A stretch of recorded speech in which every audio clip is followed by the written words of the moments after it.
Ready.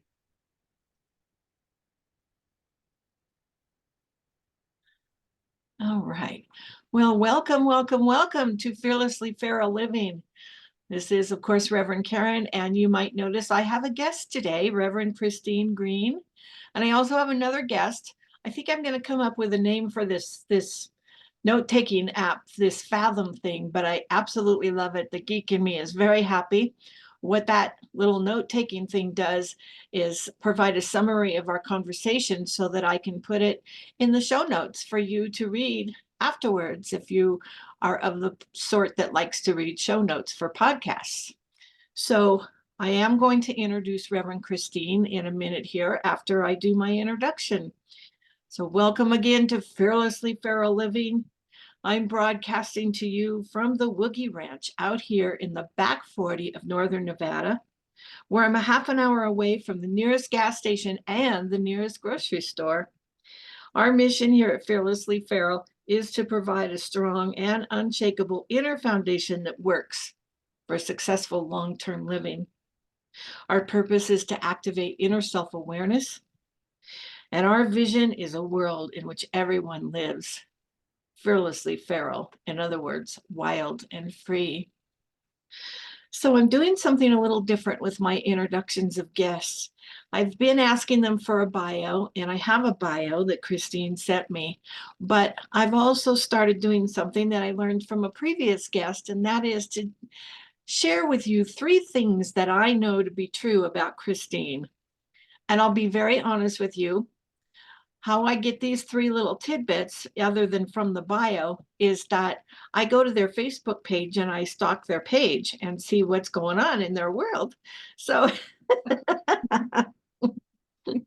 so the 3 things Uh-oh. that, yeah, no, it's all good. It's all good. Trust me. The 3 things that I want to share with you now about Christine that I know about is that she is very passionate about peace in the world. Multiple posts about peace, world peace in all different kinds of areas on her Facebook page. Also, she has a sense of humor. There were a couple of things, a rather dry sense of humor, I think. There were a couple of posts on her Facebook page that I went, oh, okay, I get that. I see that. That's a sense of humor going on in there. And also in your bio, you told me you love photography, and I do as well. So we share that love. And the other things I want to share with you is that, and this is straight from her bio, and I want to read it to you because I think the way she worded it is so wonderful. Christine Green finds her inspiration in empowering others to grow beyond their limitations and discover their inner strength and courage. And isn't that what Fearlessly Feral Living is all about? To grow beyond our limitations, discover our inner strength and courage.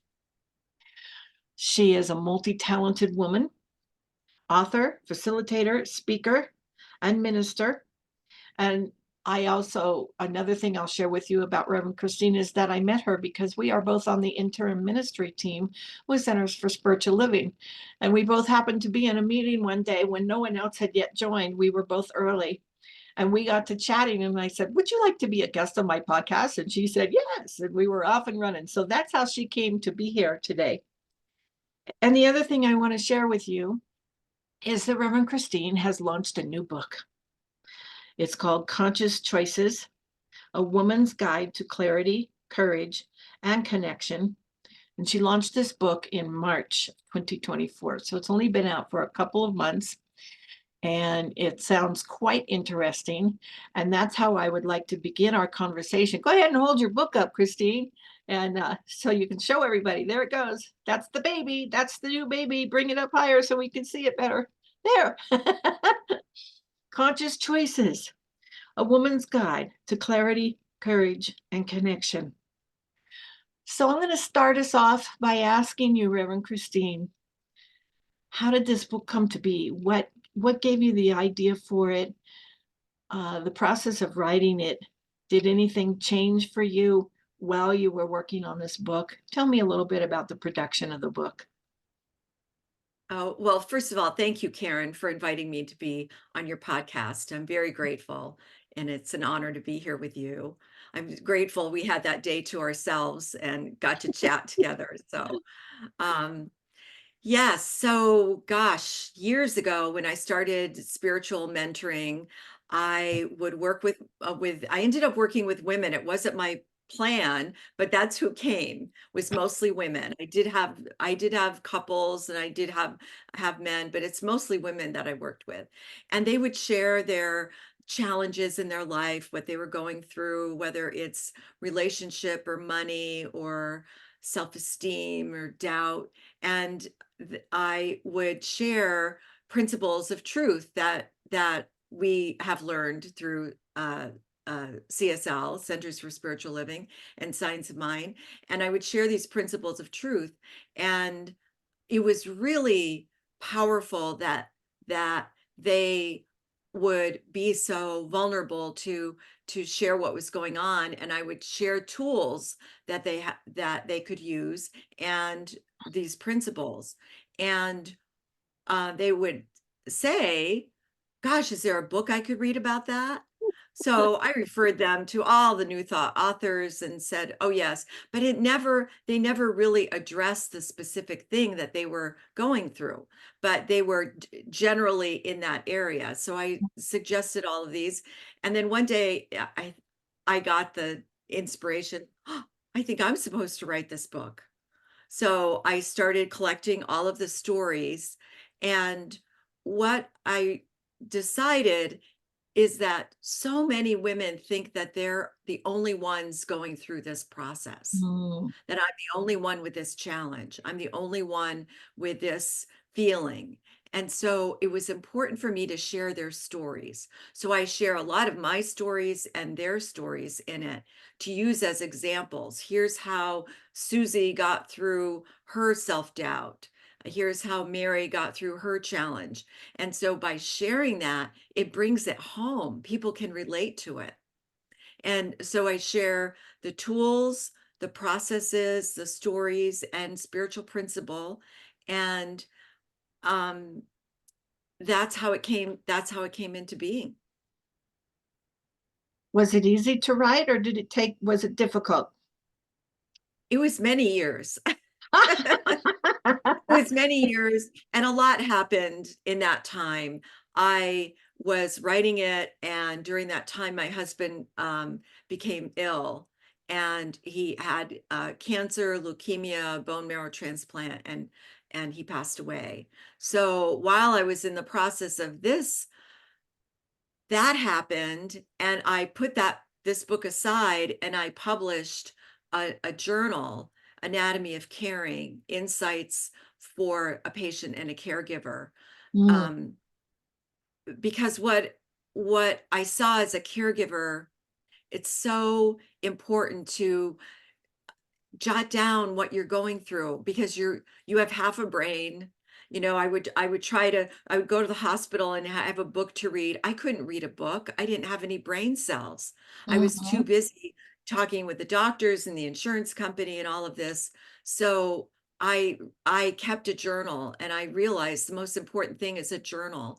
So so that book came into being. And then I wrote this book. The first edition of it came out. And then this past year, I decided it was time to update it. So I updated parts of it, and I added a study guide, so that because I was asked over the years, can I use this as a study guide? Where can I go to get a study guide? So I added a study guide so anybody could pick up this book, get a group together, and have a group. mhm. I noticed the same thing too. I had a very similar experience with the loss of my husband, and I called it widow's brain. Yes. It was widow's Yes. brain. Yeah. Forgetful and absent-minded and not able to pay attention for any significant period of time. And yeah, that kind of stuff that happens. Yeah. So sorry. I didn't know we had that in common. We do. We have that in common. Yeah. Yeah. Yeah. Another Yeah. thing in common. And that brings me to another point that I want to talk about because so we do this thing called intern ministry where we go into these communities that have had this incredible huge loss and they have a community-wide sort of widow's brain. And really, and on a personal level, when we have that kind of loss, we also have widow's brain. And I've discovered it happens not just with the loss of a spouse, but any other kind of big, huge loss. And Mhm. also with Yes. any other kind of big change that happens in our lives. There's a period of time, and I call it the healing period, or the term we use in intern ministry they like us to use is conscious transition. And whatever you want to call it, I think that there's an element of poignant allowing that must occur during that time when when we're experiencing that phenomenon called widow's brain, where, as unpleasant as it sometimes is, I think we need to allow it without judgment, because it's only in the allowing of it that it can move through us and come out the other end, and then we can start to create new and beautiful and wonderful things in our life. And it seems to me like after we're through that process, that's when we get to go into clarity and courage and connection. Yes, Yeah. that's so true, Karen. We have to be the observers of what's going on in life. And we know this in our work, is that to be on the spiritual journey, we have to be observing how I observe how I'm feeling today. I observe my reaction to another person. I observe my resistance. So I'm always aware of what's going on. And part of that in the grief process is allowing it, because once we allow it and we observe it and we allow it to move through us, then we can begin to acknowledge it, to work with it. Mhm. And then once we have that consciousness, then we have clarity. Then with clarity, with clarity, we have courage, and the courage to make the decisions. And then the courage gives us the connection with ourselves and with others. And so that's how the three all tie into making conscious choices. That sounds wonderful. Yeah, that sounds And wonderful. you're right. Part of the grief process is part of that. We Mhm. have to go through, you can't get around the grief process, but we go through it. And Yes. as we go through it, it's just a process. Everybody's is different, everybody's is unique, and but it allows us to move through.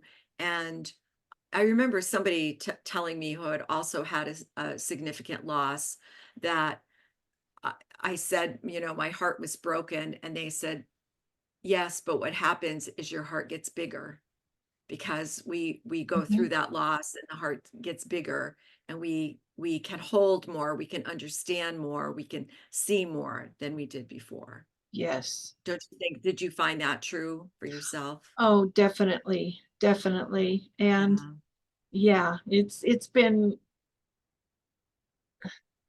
I still miss my husband, but it's been a profound and a beautiful journey.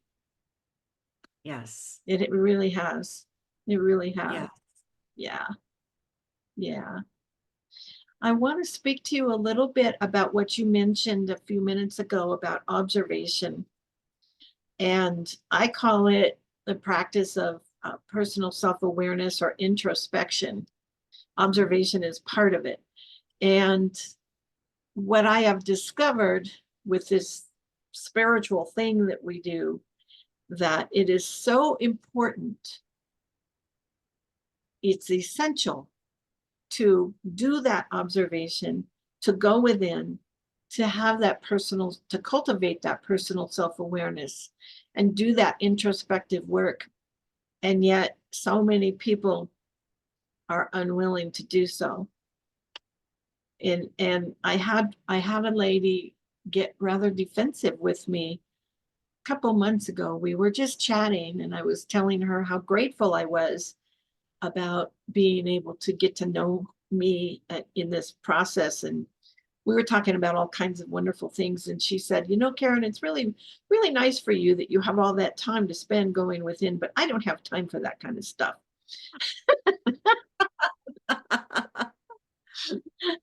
And I thought, well, okay, maybe not now, but maybe later. Maybe later. Yeah. Do you encounter? We will all reach that place to Yeah. do that work. Yes.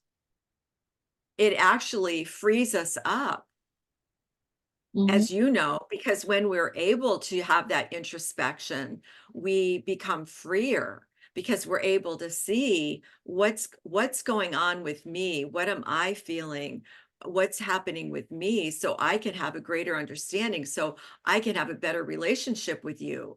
I can have and my loved ones, where I'm not in resistance, I'm not fighting it, but I have a handle on what's going on. And as we have that conscious awareness of ourselves, then we have conscious awareness of others.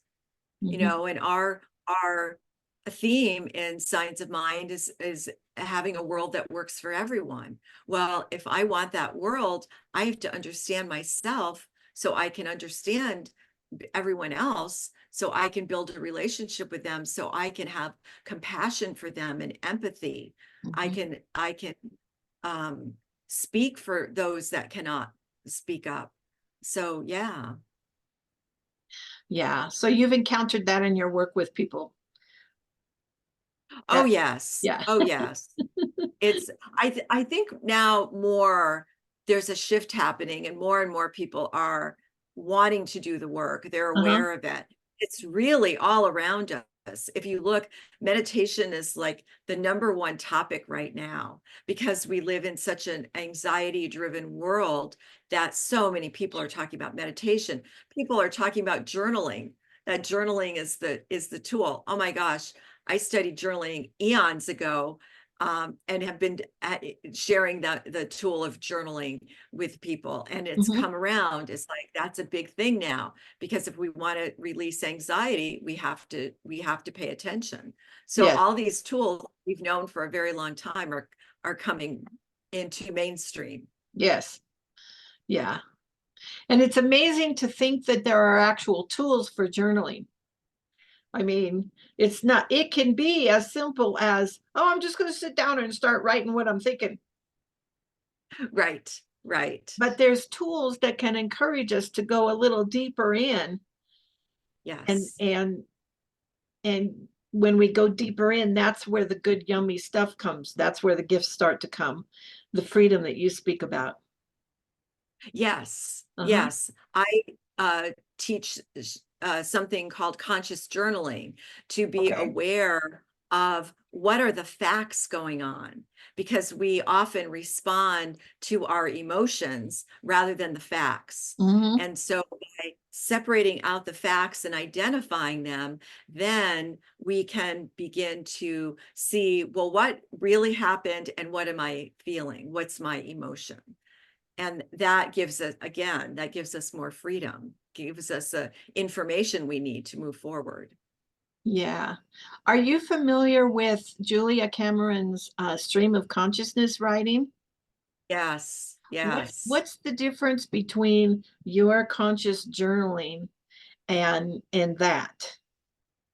Oh, so mine is conscious journaling is where the person is identifying like a news report, who, what, where, when, why. Mhm. Because first we have to get the facts out and not go by the emotions. And I think, if I remember correctly, her stream of consciousness is about allowing spirit to move through us, Mm. is to come into a meditative state and just allow the words to move through you and see what happens. And that's a very powerful tool as well. Yes. Yeah, I use stream of consciousness journaling when I feel blocked creatively, when I feel like I can't, because I'm working on my third book and I'm just coming to the end and I'm getting a little blocked. And I'm like, I want to finish it now, and I want to finish it now. And no, there's just a little bit more to do. Or I try to write pretty consistent, regular, inspirational things on social media. And once in a while, I get blocked. And so I'll use that stream of consciousness writing to unblock myself. And it works very well and very quickly. But I think what you're referring to, conscious journaling, is yes, who, what, when, where, and why, which is what they taught us in journalism school. I don't know. I got my bachelor's degree in journalism, but they taught us that: who, what, when, where, and why. Just the facts, ma'am. And then from there, I can go, okay, that's the facts, and this is what I'm feeling about it. And that seems like more conscious to me. And when I write in that way, I get more clarity with things. And Yes, yeah. because we're responding rather than reacting. Mm-hmm. When we act out of our emotions, we react. But Yeah. when I have all the facts and I can look at, well, what actually happened here and examine them and then see, well, why am I feeling this way? I can go back to what's the belief behind the emotion? What Mm-hmm. am I believing? And that is so important. When we can find the belief behind the emotion, then we know what we're dealing with. And then we can use the tools to move us through that and to lift us to a higher vibration. Yes. Yeah. Which brings me full circle back to your book, because with that kind of journaling, we gain that clarity. And from that clarity, we gain courage and connection. Yeah. Yes. Yeah. Yes. And so the book is divided, the chapters reflect different challenges. Self-esteem, the chapter 2 is, would you say that to your best friend? Because we have that inner critic that talks to us. We would never say what we say to ourselves to our best friend, but that's the voice inside that's happening. So how do we move through that? How do we move through that self-judgment to come to a place of acceptance, to come to a place of peace? There's one on doubt. There's one on money, on relationship, on I just did a class over the weekend on chapter 8 that's entitled "You Don't Have to Be Nice to Be Good," because we're taught to be good girls. Yes. Uh, Behave, don't get mad, don't run, don't fight, uh, don't speak up. We're taught to be good girls, and so we don't speak up for ourselves. So how do we do that? Mm-hmm. So those are some of the topics that we examine, and to uncover the beliefs, uncover the pitfalls, and then tie it into spiritual principle. Oh, that sounds wonderful. You've just Thank you. contributed highly to my book addiction here. Oh, Must get that book. Must get that book. So can our listeners and watchers, because this will be both on YouTube and in podcast version audio, can they find their book on your website at revchristine.com? on the website, you'll have a link to the Amazon. You Okay. can purchase it on Amazon or any place you purchase your books. Okay. And there's also an ebook. Good. There's also an ebook. Yes. Great. Great. Do you have any last minute words of wisdom that you would like to offer our listeners and viewers?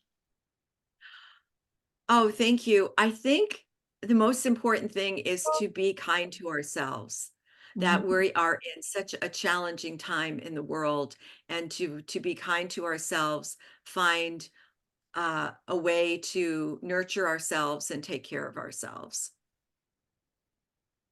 Wonderful. Wonderful. Well, folks, this went by really fast. It was very fast. It went by really fast. We're about a half an hour into it, so we're looking good here.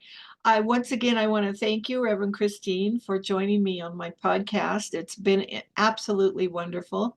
And I want to close with my little outroduction is what they called it when I went to little podcasting class, and share with you that Fearlessly Feral Living is a focused ministry of Centers for Spiritual Living. Your support is much appreciated and fully tax deductible. And in the show notes, I will have all the different ways that you can support the podcast. The website for Fearlessly Feral is fearlesslyferal.org. And once again, Reverend Christine's website is RevChristine.com. Both of those websites will be in the show notes. And until the next time, I am knowing Fearlessly Feral Living for me and for you. Thank you.